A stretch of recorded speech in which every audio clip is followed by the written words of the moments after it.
191 दिनों तक लगातार काम करने के बाद आखिरकार वन नेशन वन इलेक्शन पर रिपोर्ट तैयार की जा चुकी है। ऐसा लग रहा है जैसे सीएए और वन नेशन वन इलेक्शन जैसे गर्म मुद्दे अभी तक इसी फिराक में सुरक्षित रखे हुए थे कि जब इलेक्टोरल बॉन्ड के नाम खुलेंगे तब इन मुद्दों को बाहर भेज दिया जाएगा।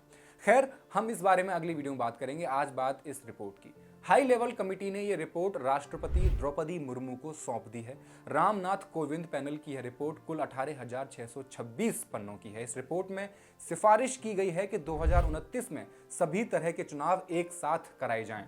ये कमेटी पिछले साल सितंबर में बनाई गई थी। इस रिपोर्ट में यह भी कहा गया है कि लोकसभा और विधानसभा चुनाव के बाद 100 दिनों के भीतर निकाय चुनाव भी करा लिए जाएं। कमेटी ने एक वोटिंग लिस्ट और एक ही वोटर आईडी कार्ड को वैध करने के लिए अनुच्छेद 325 में संशोधन की सिफारिश की है, जिसे राज्य चुनाव आयोग के परामर्श से भारत के चुनाव आयोग द्वारा तैयार किया जाएगा। गौरतलब है, वर्तमान में लोकसभा और विधानसभा के चुनाव की वोटर लिस्ट अलग अलग बना करती है। सियासी गलियारों में इस रिपोर्ट के अलग अलग मतलब निकाले जा रहे हैं। ऐसे में आपके भी मन में कई सवाल उठ रहे होंगे और कई कंफ्यूजन भी होंगे, जैसे क्या है वन नेशन वन इलेक्शन, इससे लोकतंत्र पर और आप पर क्या असर पड़ेगा, इसके पक्ष में सरकार जो तर्क दे रही है क्या उनमें कोई दम है, जानेंगे इस वीडियो में। और साथ ही जानेंगे वन नेशन वन इलेक्शन की आड़ में क्या मौजूदा सरकार वोट देने का तरीका बदलकर आजीवन सत्ता में काबिज रहना चाह रही है। नमस्कार, मैं हेमंत और आप देख रहे हैं मॉलिटिक्स। इस रिपोर्ट में लिखा है कि पहले चरण में लोकसभा और राज्य विधानसभाओं के लिए एक साथ चुनाव कराए जाएं। दूसरे चरण में नगर पालिकाओं और पंचायतों के चुनाव लोकसभा और राज्य विधानसभाओं के साथ ही करवाए जाएं। इस तरह से लोकसभा और राज्य विधानसभाओं के चुनाव होने के 100 दिन के भीतर नगर पालिकाओं और पंचायतों के चुनाव कराए जा सकते हैं। कमेटी की सिफारिश है कि त्रिशंकु सदन, अविश्वास प्रस्ताव या ऐसी किसी घटना की स्थिति में नए सदन के गठन के लिए नए सिरे से चुनाव कराए जा सकते हैं। त्रिशंकु संसद वो होती है जिसमें किसी एक पार्टी को बहुमत नहीं मिल पाता। आगे लिखा है, मान लीजिए कोई 2 साल की सरकार गिर जाती है या अविश्वास प्रस्ताव पारित हो जाता है। ऐसी स्थिति में चुनाव फिर से होंगे और नई सरकार का जो कार्यकाल होगा वो 5 साल का ना होकर 3 साल का ही होगा, क्योंकि 5 साल के कार्यकाल में 2 साल पहली सरकार चल चुकी थी। रिपोर्ट में यह भी कहा गया है कि विधि आयोग के प्रस्ताव पर सभी दल सहमत हुए तो ये 2029 से ही लागू कर दी जाएगी। साथ ही इसके लिए दिसंबर 2026 तक 25 राज्यों में विधानसभा चुनाव कराने होंगे। मध्य प्रदेश, राजस्थान, तेलंगाना, छत्तीसगढ़ और मिजोरम विधानसभाओं का कार्यकाल 6 महीने बढ़ाकर जून 2029 तक किया जाएगा। इसके बाद सभी राज्यों में एक साथ विधानसभा लोकसभा चुनाव हो सकते हैं। सवाल है कि वन नेशन वन इलेक्शन लाने की वजह क्या है। यह सच है कि 1951 से लेकर 1967 तक देश में चुनाव वन नेशन वन इलेक्शन की तर्ज पर ही हुए, लेकिन फिर यह चक्र टूटा कैसे, क्यों इसे बंद कर दिया गया। यह चक्र पहली बार तब गड़बड़ हुआ जब 1959 में केंद्र की तब की जवाहरलाल नेहरू की सरकार ने पहली बार अनुच्छेद 356 का इस्तेमाल किया और केरल की कम्युनिस्ट सरकार को बर्खास्त कर दिया। 1957 में वामपंथियों ने केरल में जीत दर्ज की थी, लेकिन जुलाई 1959 में उनकी सरकार बर्खास्त होने के बाद फरवरी 1960 में केरल में फिर विधानसभा चुनाव हुए। देश में किसी भी राज्य में बीच में ही चुनाव करने का ये मामला पहला था। इसके बाद ही एक साथ चुनाव का ये चक्र बिखरने लगा और 1970 आते आते लगभग पूरी तरह टूट गया। 1970 में तो लोकसभा भी समय से पहले भंग हो गई और 1971 में फिर से चुनाव कराने पड़ गए। इस तरह 1971 के बाद लोकसभा और राज्यों की विधानसभाओं के चुनाव अलग अलग ही होने लगे। 1967 के चुनाव में कांग्रेस को यूपी, बिहार, राजस्थान, पंजाब, पश्चिम बंगाल, उड़ीसा और मद्रास जैसे राज्यों में झटका लगा। कई जगहों पर कांग्रेस के बागियों ने अन्य पार्टियों के साथ मिलकर सरकार बनाई। ऐसी कई गठबंधन सरकारें 5 साल का कार्यकाल पूरा करने के पहले ही गिर गईं, जिस वजह से एक देश एक चुनाव का क्रम बिगड़ गया। ऐसे में आज देश में जो माहौल आप देख रहे हैं, एमपी एमएलए की खरीद फरोख्त करना, तमाम इस्तीफे के साथ साथ शपथ समारोह आजकल बहुत फ्रीक्वेंट हो गए हैं।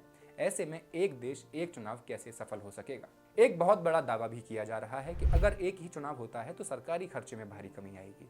तो सबसे पहले यही जान लेते हैं कि चुनाव पर कितना खर्च होता है। सेंटर फॉर मीडिया स्टडीज की एक रिपोर्ट के अनुसार 2019 के लोकसभा चुनाव में कुल 60,000 करोड़ रुपए खर्च किए गए, जिसमें चुनाव आयोग का खर्च सिर्फ 10,000 करोड़ रुपए था, जबकि बाकी का खर्च राजनीतिक पार्टियों ने चुनाव जीतने के लिए किया। इस चुनाव में सबसे ज्यादा खर्च करने वाली पार्टी भारतीय जनता पार्टी उभर कर आई।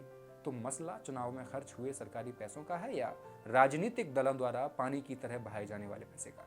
नीति आयोग की एक रिपोर्ट में साफ लिखा है, अगर देश में एक साथ चुनाव कराए जाते हैं तो लगभग 2 गुनी ईवीएम और वीवीपैट मशीनें खरीदनी पड़ेंगी, जिनका खर्च लगभग 9,284 करोड़ रुपए आएगा।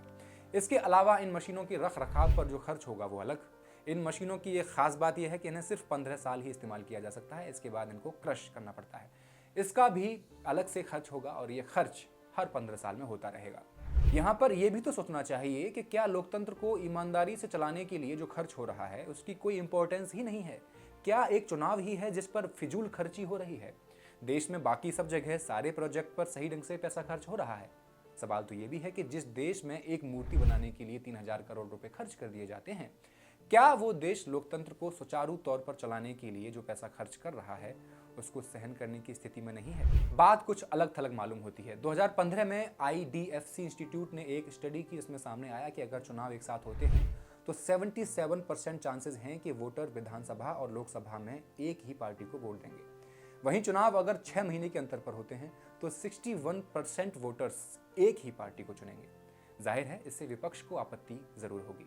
कईयों का मानना है कि अगर दोनों चुनाव एक साथ होते हैं तो नेशनल इश्यूज के सामने लोकल इश्यूज नजरअंदाज हो जाएंगे। ऐसा होता है तो लोकल पार्टीज को सीधा सीधा नुकसान झेलना पड़ेगा। ऐसे में वोटर्स के एक तरफा वोटिंग की आशंका भी रहेगी। इस सब से अगर किसी को फायदा होगा तो वो है केंद्र सरकार। सरकार के भी कई तर्क हैं कि देश हमेशा चुनावी मोड में रहता है, विकास कार्य प्रभावित होते हैं क्योंकि किसी न किसी प्रांत में मॉडल कोड ऑफ कंडक्ट लगा होता है, सरकारी कर्मचारी की चुनाव में ड्यूटी लगती है जिससे उनके नियमित विभागीय कार्य प्रभावित होते हैं। लेकिन इन तर्कों में कोई दम नहीं है। सच्चाई ये है कि इससे राजनीतिक पार्टियों में जवाबदेही में कमी आएगी और लोकल पार्टीज हाशिए पर चली जाएंगी। ये डेमोक्रेसी को एक्सपेंड करने की बजाय उसे केंद्र में ही समेट कर रख देगा।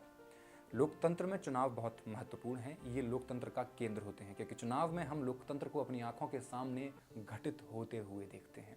हमें ये सोचना होगा कि हमारे लिए लोकतंत्र महत्वपूर्ण है या सिस्टम। भाजपा और गोदी मीडिया चुनाव कराने के सिस्टम को चुनाव से भी बड़ा करके देख रहे हैं और पेश कर रहे हैं। पिछले 75 साल में विकसित होते हुए देश में डेमोक्रेसी ने अपनी एक लय ली है। क्या इसे सिस्टम की बेड़ियों में बांधना चाहिए और इसकी स्वाभाविक गति को डिटेक्ट करना चाहिए? हमें अपनी डेमोक्रेसी के हिसाब से सिस्टम बनाना चाहिए या फिर एक सिस्टम बनाकर डेमोक्रेसी को ठोक पीट कर उसमें फिट करना चाहिए? कमेंट सेक्शन में लिख के बताइए और वीडियो को शेयर करके मॉलिटिक्स को सब्सक्राइब कर लीजिए। शुक्रिया।